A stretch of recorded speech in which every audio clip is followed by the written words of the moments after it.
You probably don't think of yourself as someone who's good with money. You've never made a viral spreadsheet. You don't have a complex investment strategy. You haven't retired at 32 to travel the world on passive income. By the standards of what financial success looks like on the internet, you feel pretty ordinary. But here's what's interesting about people who are genuinely good with money. They rarely look the way we expect them to. We imagine someone with exceptional money skills as obviously wealthy, constantly talking about investments, flashing expensive purchases, obsessively checking portfolio apps. Behavioral economics research suggests something completely different. The people with the strongest long-term financial outcomes often display subtle psychological patterns that don't look like financial success at first glance. Economists at the University of Chicago found that the best predictors of long-term wealth aren't income level or financial knowledge. They're specific behavioral patterns in how people process decisions about money. Patterns that most people who have them don't even recognize as unusual. This video covers 15 signs that you might be better with money than you realize. Some of these will feel obvious. Some will feel contradictory. A few might make you uncomfortable because they reveal hidden costs you didn't know you were paying. If you recognize yourself in more than half of these, you're probably doing better than most, even if it doesn't feel that way. The first sign is counterintuitive. You barely think about money. Not because you're careless, but because you've automated your financial life to the point where money becomes invisible. Your savings transfer automatically. Your bills pay themselves. Your investments happen without requiring a decision each month. Research from Cornell University found that people who automate their savings and bill payments experience significantly less financial stress and accumulate more wealth over time than those who manually manage everything. Their brains aren't constantly making micro decisions about whether to save or spend. They've built systems that make the right choice automatic. The prefrontal cortex, the part responsible for executive function and willpower, has limited capacity. Every financial decision depletes that reserve slightly. People who are genuinely good with money understand this intuitively. They remove the decision entirely. If money management feels effortless because you've set it up to require no ongoing effort, that's not luck. That's skill most people never develop. Here's another sign that surprises people. You experience something close to physical discomfort around debt. Many people with strong money management describe debt not as a financial concept, but as a physical sensation.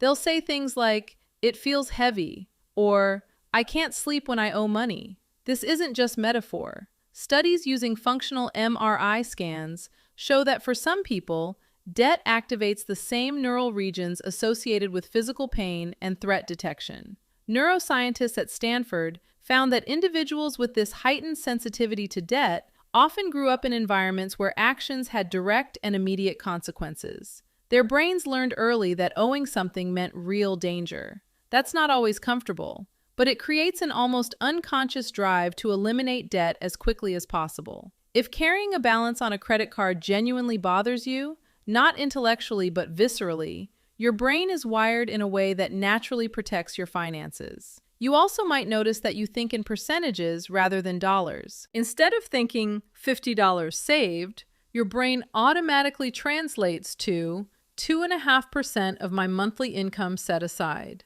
Instead of $200 shoes, you calculate 8 hours of work. Research published in the Journal of Consumer Psychology found that people who naturally frame spending in terms of labor hours or income percentages make significantly more rational financial decisions. The emotional response to, "I want those shoes," gets interrupted by the analytical calculation of, "Is this worth 2 days of my life?" For some people, this isn't a learned technique. It's just how their brain processes the world. They can't help but see the percentage, the trade-off, the opportunity cost. Sometimes that's exhausting, but it creates natural friction against impulsive spending without requiring willpower. Another sign shows up in what gives you pleasure. Most people get a dopamine hit from spending money, the anticipation, the purchase, the new thing. That's normal brain chemistry. But people with exceptional money management often get that same dopamine response from watching their savings or investments increase. A 2018 study from the University of Pennsylvania used brain imaging to study financial decision-making and found that some individuals show heightened reward center activation when they see account balances grow, even by small amounts. Their brains literally find saving rewarding in the same way other brains find spending rewarding. This isn't about being cheap or depriving yourself. If watching your net worth tick upward genuinely feels good, not just satisfying intellectually but actually pleasurable, your brain chemistry is giving you an enormous advantage. The dopamine hit from buying something fades quickly. The satisfaction of watching compound interest work never gets old. Here's one that seems backward. You overthink small purchases, but make large financial decisions relatively quickly. You'll spend 20 minutes researching which brand of coffee to buy, comparing per-ounce costs.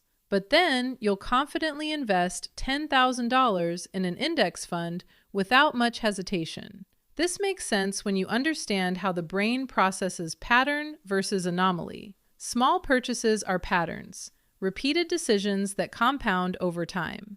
A study from MIT found that people who carefully optimize recurring small expenses tend to build significantly more wealth than those who only focus on big purchases. Because the small decisions happen hundreds of times per year, the large financial decisions, by contrast, have usually been pre-decided through research and planning. When the moment comes, it's just execution. If you agonize over a $5 subscription but feel calm about your retirement contributions, your priorities are actually in the right order. Another telling sign is that you feel genuinely uncomfortable with lifestyle inflation. Most people experience what economists call lifestyle creep. As income rises, spending rises to match. But people with strong money management describe a psychological resistance to this pattern. They feel genuinely uncomfortable when their spending starts matching their income too closely. Research from the National Bureau of Economic Research found that individuals who maintain significant income to spending gaps, regardless of income level, accumulate wealth at rates far exceeding their peers. This isn't always pleasant. They describe feeling out of place, like they're living below their means, even when their means have grown substantially. Their brain has anchored to a certain spending baseline, and increasing it feels wrong. Not morally wrong, just wrong, like wearing shoes that don't fit. This creates social friction sometimes. Friends wonder why you still drive the same car. Family questions why you don't upgrade your house. But your internal comfort zone hasn't shifted just because your bank account has. People who are good with money also tend to treat their future self as a real person, not an abstract concept. When they imagine themselves at 65, retired, living on savings,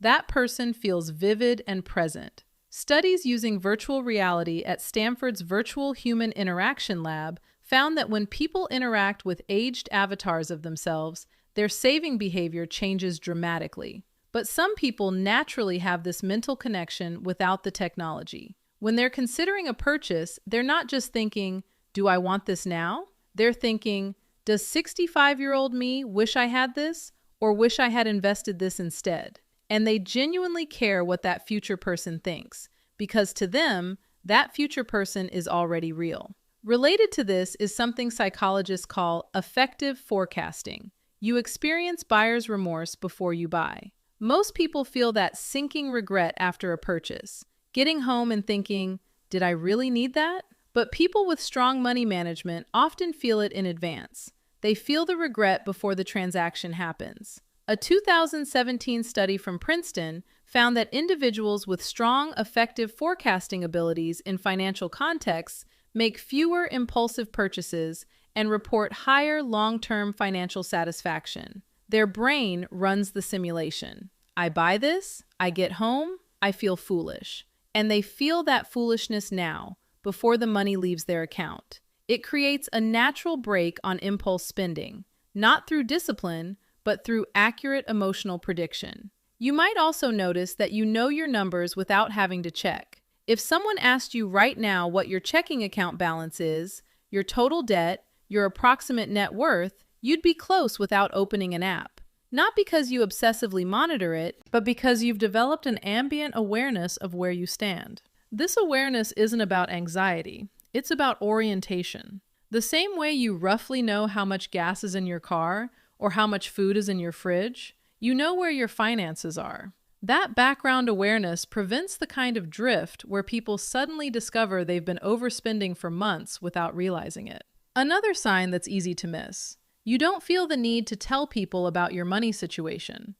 When you make a smart financial move, paying off debt, hitting a savings milestone, getting a raise, you don't feel compelled to announce it. You might not tell anyone at all. This isn't about secrecy. It's about where your validation comes from. People who are genuinely good with money tend to derive satisfaction from the progress itself, not from other people recognizing the progress. The number in the account is the reward. The external validation is unnecessary. Contrast this with people who post every financial win on social media or find ways to mention their investments in unrelated conversations. The need to broadcast often indicates that the internal satisfaction isn't sufficient. They need external confirmation that they're doing well. If your financial progress feels complete without anyone knowing about it, you're operating from a more stable psychological foundation.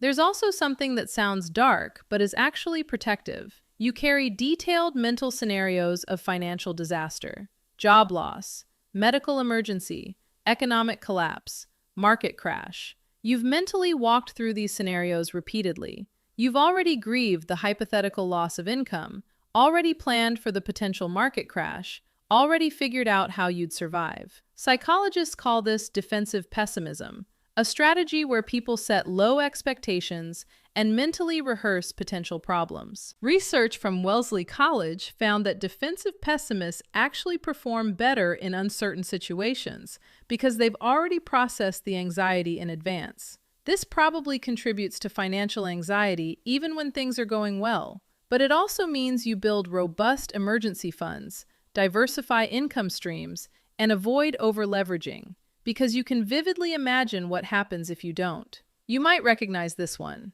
You get genuinely excited about boring financial milestones, paying off a loan, reaching a round number in savings, maxing out a retirement contribution. These events create real emotional responses for you, not just intellectual satisfaction, but actual excitement. Most people's brains don't generate much dopamine from watching a debt balance hit zero or a savings account cross a threshold. But if you found yourself genuinely happy about reaching a 6-month emergency fund, or felt a rush when your net worth crossed into positive territory, your reward system is aligned with behaviors that build long-term wealth. In 2026, when the IRS 401k limit is $24,500, some people will feel nothing when they max it out. You might feel like you just won something. That feeling is an advantage most people don't have. Here's one that can be socially awkward. You research purchases for longer than the purchase takes to use. A $30 item might get 2 hours of research, reading reviews, comparing options, calculating cost per use, checking if it goes on sale. The time invested exceeds any reasonable return on that time. But this behavior isn't actually about the $30. It's about pattern recognition. Your brain is building models of quality, value, and durability that apply to hundreds of future decisions. The research on this purchase informs your intuition on the next one. People who are good with money often describe this as something they can't turn off. They know intellectually that the marginal benefit of more research is minimal, but the process itself feels necessary. You might also notice that when you say no to something, you feel relief rather than deprivation. Turning down an expensive dinner invitation, skipping the upgraded hotel room, passing on the limited time offer. For most people, saying no feels like sacrifice, like missing out on something they wanted. But people with strong money management often describe saying no as genuinely relieving. The pressure of the decision lifts. The money stays where it belongs. The future stays protected. This isn't about not wanting nice things. It's about the weight of spending feeling heavier than the pleasure of having. When no feels better than yes, your emotional relationship with money is working in your favor. And here's the one that reveals the hidden cost of all of this. You sometimes feel guilty about spending on yourself, even when you can afford it, even when you've hit your savings goals, even when the purchase is reasonable, even when you've earned it. Your brain has been so thoroughly trained to associate spending with loss, with choosing present pleasure over future security, that it's hard to turn that off. A 2020 study published in the Journal of Economic Psychology found that individuals with high savings rates often experience more guilt around discretionary spending than those who save less, even when their financial situations are objectively secure. You know intellectually that you can afford that vacation, that nice dinner, that new laptop, but emotionally, it feels like betraying yourself, like breaking a promise to your future self. And here's what nobody tells you about being good with money.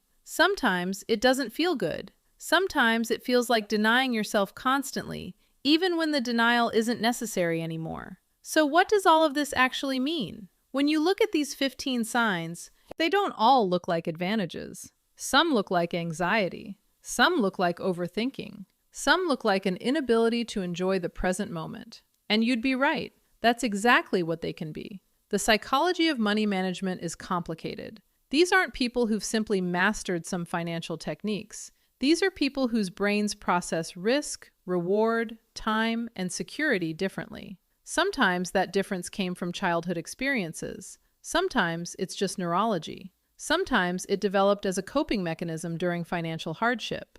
Research from the University of California shows that the strongest predictor of long-term financial success isn't intelligence or even initial wealth. It's something called delay discounting, the ability to value future rewards nearly as much as immediate ones. Most people's brains massively discount the future. $1 today feels worth much more than $1 in 10 years, even accounting for inflation and interest. But people with exceptional money management have flatter discounting curves. Future money feels almost as real as present money. That changes everything about how you make decisions. Your entire financial life might be shaped not by your knowledge or discipline, but by how much your brain naturally discounts future value. That's simultaneously liberating and uncomfortable. Liberating because it means if you struggle with money, you're not broken or lazy. Your brain just weights time differently. Uncomfortable because it suggests financial success might be less about choice than we like to believe. But here's where it gets hopeful. While the baseline tendency might be neurological, the behaviors can be learned and automated. Even if your brain naturally discounts the future heavily, you can build systems that work around that. Automatic transfers, artificial friction on spending, gamification of saving. These create the same outcomes without requiring the same natural wiring. The people with exceptional money management skills aren't special because they have these psychological patterns. They're just fortunate that their psychology happens to align with long-term wealth building. But you can build the same architecture externally through systems and automation. And let's acknowledge something else. These psychological patterns come with real costs. The constant forward thinking can create anxiety. The guilt around spending can prevent enjoying the fruits of your labor. The mental rehearsal of catastrophe can make it hard to feel secure even when you are. The difficulty relating to people who spend more freely can create social isolation. Neither approach is objectively better. The person who lives fully in the present, who spends what they earn, who doesn't worry about retirement because it's too far away to feel real, they're not wrong. They're experiencing life in a different way. They're probably having more fun right now. They're probably less anxious. They're probably more socially connected. And the person who saves aggressively, who can't enjoy spending, who's constantly running disaster scenarios, who watches their investment accounts like other people watch sports, they're not better. They're just different. They're trading present pleasure for future security. That's a trade-off, not a virtue. If you recognized yourself in most of these signs, you're probably going to be financially secure. But remember to actually enjoy some of it. Your future self will be grateful for the preparation, but don't sacrifice your present self entirely to a person who doesn't exist yet. And if these patterns feel foreign, if money management feels like pushing water uphill, that's information. You can either build systems that make it automatic, so you don't have to rely on a brain that's not wired for it, or you can accept that your values might lie elsewhere, and that's legitimate too. But here's what ties all of this together. Understanding your own psychology around money is itself a form of financial literacy. It's not just about knowing how compound interest works or what a Roth IRA is. It's about understanding why you make the decisions you make, what triggers your spending, what makes saving feel rewarding or punishing, how your brain discounts the future, what emotional patterns drive your financial behavior. Most people never examine any of this. They just react to money situations without understanding the machinery underneath. And that lack of self-awareness costs them, sometimes thousands of dollars per year, sometimes their entire financial trajectory. I made a complete breakdown of financial literacy that goes deeper on all of this, not just the mechanics of money, but the psychology behind it, how debt traps form, and why some people fall into them while others don't, how compound interest can work for you or against you depending on which side you're on, how to build systems that protect you from your own worst impulses. If anything in this video made you realize there are patterns you haven't fully examined, behaviors you didn't know you had, or costs you didn't realize you were paying, that video is your next step. Because understanding yourself isn't about judgment. It's about working with reality instead of fighting it. And that might be the most valuable financial skill of all.